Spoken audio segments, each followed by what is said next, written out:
नमस्कार दोस्तों। देखिए कि आज हम आपको बताएंगे कि नवांश कुंडली में अष्टक वर्ग का प्रयोग कैसे करें। देखिए आजकल जो सॉफ्टवेयर में नया आ गया है कि मतलब उसमें D9, D10, नवमान, दसमान, द्वादशाम सबका अष्टक वर्ग उसी तरीके से निकाल के दे देते हैं जिस तरीके से लग्न कुंडली में बनाया जाता है सर्वाष्टक वर्ग। लेकिन ये तरीका ठीक नहीं है। ज्योतिष के एक बहुत बड़े विद्वान स्कॉलर हुए स्वर्गीय C.S. पटेल सर, तो उन्होंने अपनी किताब में एक जिक्र किया है राशि तुल नवमांश का, और उन्होंने ही इस बारे में बताया है कि इसका प्रयोग कैसे करें। तो जो सॉफ्टवेयर बना देते हैं कि नवमांश का भी अष्टक वर्ग बना दिया, वो पद्धति ठीक नहीं है और उसमें किसी भी तरीके का फलित नहीं होगा, क्योंकि अष्टक वर्ग पूरा गोचर पर आधारित है और गोचर लगन कुंडली और चंद्र कुंडली इन्हीं से देखा जाता है, जिसमें राशि कुंडली की महत्ता है। और चूँकि उसी विधि को अगर हम नवमांश में अपनाएंगे तो वो किसी भी तरीके का फलित नहीं देगी। और जो स्वर्गीय C.S. पटेल सर ने बताया था वो ये बताया था कि राशि तुल नवमांश, इसका अर्थ है कि जैसे मान लीजिए कि यहाँ पर वृषभ राशि में लगन कुंडली में अगर सर्वाष्टक वर्ग में 27 बिंदु है, तो फिर उसके बाद D9 में आप वृषभ राशि को खोजिए। यहाँ पे जैसे वृषभ राशि पड़ती है तो यहाँ पे भी 27 बिंदु D9 में बनेगा, ना कि हम नवमांश के ग्रह के हिसाब से नया अष्टक वर्ग उसका बनाएंगे। ऐसा नहीं किया जा सकता है, क्योंकि अष्टक वर्ग मुख्य रूप से गोचर पर आधारित होता है और गोचर जो है वो लगन कुंडली से ही देखा जाता है। तो जो राशि तुल नवमांश की थ्योरी है उसी तरीके से अष्टक वर्ग लगन कुंडली में जिस बिंदु को जैसे जिस राशि को जो बिंदु प्राप्त हुए हैं उसी तरीके से नवमांश में भी हम बिठाकर फलित कर सकते हैं, ना कि नवमांश का अलग से सर्वाष्टक वर्ग बनाया जाएगा। और यही चीज़ दशमांश और बाकी अन्य कुंडलियों में भी इस प्रक्रिया को किया जा सकता है। लेकिन आजकल के सॉफ्टवेयर में ये दिया है ये आसान करने के लिए कि खटाखट बना देते हैं, लेकिन वो ठीक नहीं है। वो मैंने कहा है, आप देखिए कुछ डेवलपर ने कहा है कि हम इसको करेंगे, तो वही है जैसे विंशोपक बल में हम सभी क्या कहते हैं वर्ग कुंडलियों का वो टेम्परेरी रिलेशन ना लेके राशि का रिलेशन ही लेते हैं, वैसे ही इसमें भी लगन कुंडली का ही रिलेशन लेना है, ना कि नवमांश का अलग से अष्टक वर्ग बनेगा। विंशोपक बल पे अलग से हम कभी वीडियो बनाएंगे तब उसमें आपको बताएंगे कि हम क्या कह रहे थे। लेकिन अब देखिए कि जैसे मान लीजिए कि यहाँ पर मान लीजिए कि ये इनका सिंह लग्न है और ये एक जातक का सर्वाष्टक वर्ग बना है और इनकी नवमांश पत्रिका में मिथुन लग्न आया।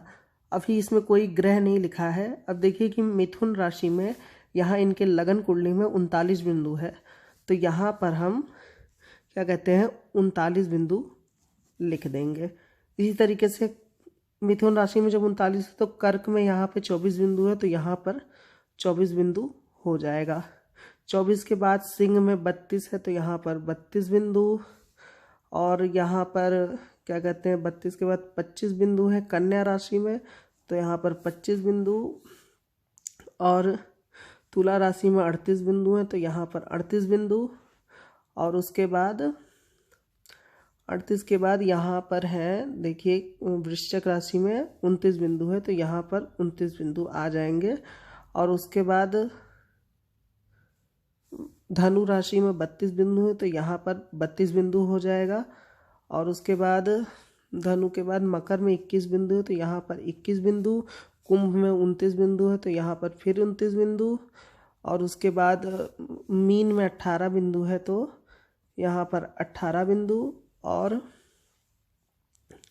मेष में 23 बिंदु है तो यहाँ पर 23 बिंदु, और वृषभ में 27 बिंदु है तो यहाँ पर 27 बिंदु लिख देंगे। जिस तरीके से लगन कुंडली के राशि को बिंदु मिला था उसी तरीके से नवमांश कुंडली में हम बिंदु को रख देंगे।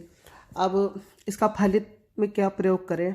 फलित में जैसा कि अष्टक वर्ग का फलित हमने बताया था, आप चाहे तो उन वीडियो को देख सकते हैं। अब जैसे मान देखिए कि इनका लगन कुंडली में यहाँ पे 29 बिंदु है और नवमांश कुंडली में भी धनु राशि को 32 अंक मिले हैं, जो कि 32 अंक इसी से लिया गया है यहाँ से, लेकिन 32 अंक यहाँ मिले हैं। तो यानी कि नवमांश कुंडली का सप्तम भाव और लगन कुंडली का सप्तम भाव दोनों ही बहुत बली आ गया है। तो इसका मतलब यह है कि इनका वैवाहिक जीवन अच्छा होगा। अब जिस प्रकार के ग्रह होंगे उससे ये फल बदल सकता है। मान लीजिए कि यहाँ पे शुभ ग्रह बैठे हो तो और अच्छा, पाप ग्रह बैठे हो तो शुभ फल में कमी हो जाएगी। ये आप अपने बुद्धि से निकाल लेंगे। अब देखिए कि इसका एक और फलित में इस्तेमाल किया जाता है। जैसे मान लीजिए कि कोई ग्रह यहाँ पर लगन कुंडली में, मान लीजिए कि लगन में बैठा है। मान लीजिए कि यहाँ पर लगन कुंडली में सूर्य बैठा है 32 अंक के साथ। ठीक, एक बार के लिए मान लेते हैं कि सिंह राशि में ही सूर्य बैठा है, और उसके बाद नवमांश में मान लीजिए कि वो क्या कहते हैं यहाँ पर चला आया मिथुन राशि में या फिर तुला राशि में। एक बार के लिए मान लिया जाता है कि नवमांश में सूर्य यहाँ पर तुला राशि में बैठा है और लगन कुंडली में सूर्य यहाँ पर बैठा है। ठीक, तो पहली बात तो ये थ्योरी भी मेरे सर के पल्ले नहीं पड़ती कि कोई ग्रह लगन कुंडली में अगर मान लीजिए उच्च का है, नवमांश में नीच हो जाए तो नीच माना जाएगा, या कोई ग्रह नवमांश में मतलब अपनी उच्च राशि में तो उसे उच्च माना जाएगा। इससे बेहतर है कि आप शुभ ग्रह की राशि में ग्रह गया है, शुभ ग्रह की राशि में ग्रह गया है, अशुभ ग्रह की राशि में ग्रह गया, ये देखिए। तो इसको समझिए कि जैसे मान लीजिए कि लगन कुंडली में सूर्य 32 अंक के साथ बैठा है और नवमांश कुंडली में भी यहाँ पे मान लीजिए वो 38 अंक के साथ बैठा है। तो इसका मतलब कि सूर्य जो है वो काफ़ी शुभ हो गया। तो इसका फलित यह है कि जब भी सूर्य की दशा आएगी तो सूर्य की दशा बहुत अच्छी जाएगी। ये इसका मतलब फलित का एक पॉइंट है। दशा फलित में ये एक बहुत महत्वपूर्ण पॉइंट है। और भी दशा फलित में पॉइंट होते हैं, लेकिन दशा फलित में ये बहुत महत्वपूर्ण पॉइंट है कि जैसे कोई ग्रह मान लीजिए यहाँ पे वृश्चिक में बैठा है और उसे 29 बिंदु मिले हैं, और वही ग्रह यहाँ मान लीजिए धनु में बैठा है और उसे 32 बिंदु मिले हैं, तो 28 से जितने ज़्यादा बिंदु होते जाएंगे वो ग्रह और अच्छा होता जाएगा, तो वो ग्रह बहुत अच्छा फल देगा।